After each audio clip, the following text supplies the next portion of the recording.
Hi guys, this is Miss Reynolds. We're going to talk about the second day of our writing process.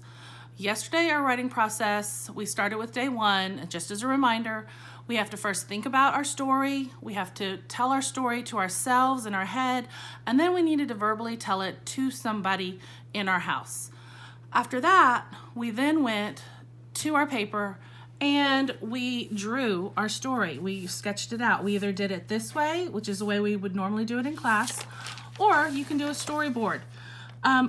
You should have remembered to put in all kinds of thought bubbles and speech bubbles, as well as draw out your story.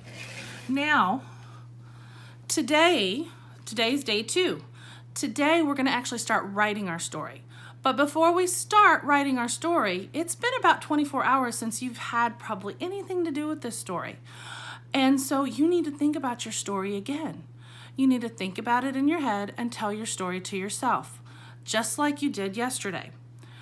What you're going to do today, though, is you're going to take your sketches today and you're going to take them to a person in your house that's going to be able to listen to you tell your story as you go through your pictures. So I'm going to show you what that looks like. So I'm going to use these pictures right here. You can use either one that you did. If you did this, great. If you did the storyboard, that's fine too. You do your pictures, and you're going to find somebody at your house that will listen to you or can listen to you tell your story. You're going to start with the first picture, and you're going to make sure that you tell them in your story the words and the thoughts that you have put into all of your pictures, all of your sketches. So, for example, we need toilet paper, I said to my husband. We can go downtown to get toilet paper. I really don't want to go downtown. It's scary to me to go downtown. We got into the car and started to drive to H-E-B. On the way to H-E-B, I was really praying, please, please let us find toilet paper at H-E-B. We got to H-E-B and went inside, and I went straight to the toilet paper section, and there was no toilet paper. I was devastated. My heart hurt. I was going to have to go downtown for toilet paper. I was not happy. I turned to my husband and said, can we get a few things here just because we need them? And he said, yeah, sure. As we were done getting all of our things, I turned to my husband and I said, I forgot to look for Clorox wipes. Can we go and look for Clorox wipes one more time and check to see if there's any toilet paper?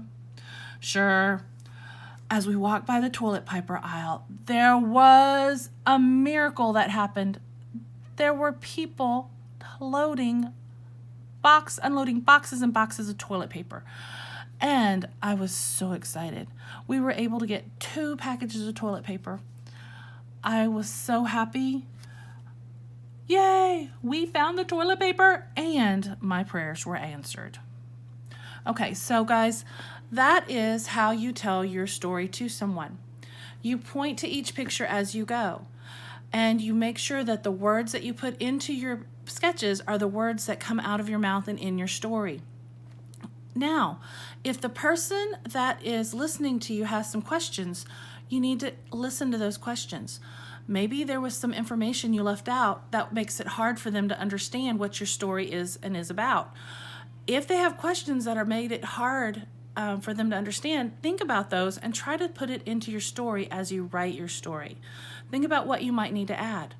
So after you've told your story to the person at home that's going to listen to it, you're going to pick up your pencil and you're going to start writing your story. Today, you're not going to worry about capitals, you're not going to worry about spelling, you're not going to worry about punctuation. You're going to try to make sure that you get all of your words that you said out of your mouth onto your paper. Okay? Remember, it's really important to do that. Just like Miss Reynolds models at school, when she writes her story, she actually says it in a whisper voice as I write. That way I don't forget anything. And that's exactly what I want you to do today. Whisper voice your story as you write it. Remember, our stories should be more than 4 or 5 sentences. They need to have the details. You need to make sure that you put in your words and your thoughts that you had. If you have any questions, if you have any concerns, any needs about this or about any other things that you're trying to work on at home, please let me know. You can text me. You can email me. You can go to my Google Classroom and leave a message, or Mom and Dad could remind me. However you can get in touch with me, please do so, and I'll be happy to help you in any way I can. So I hope you're enjoying your writing time. I hope you're staying safe and healthy at home. I miss you guys, and I will do another video for us on Monday. Have a great weekend, okay? Bye, guys.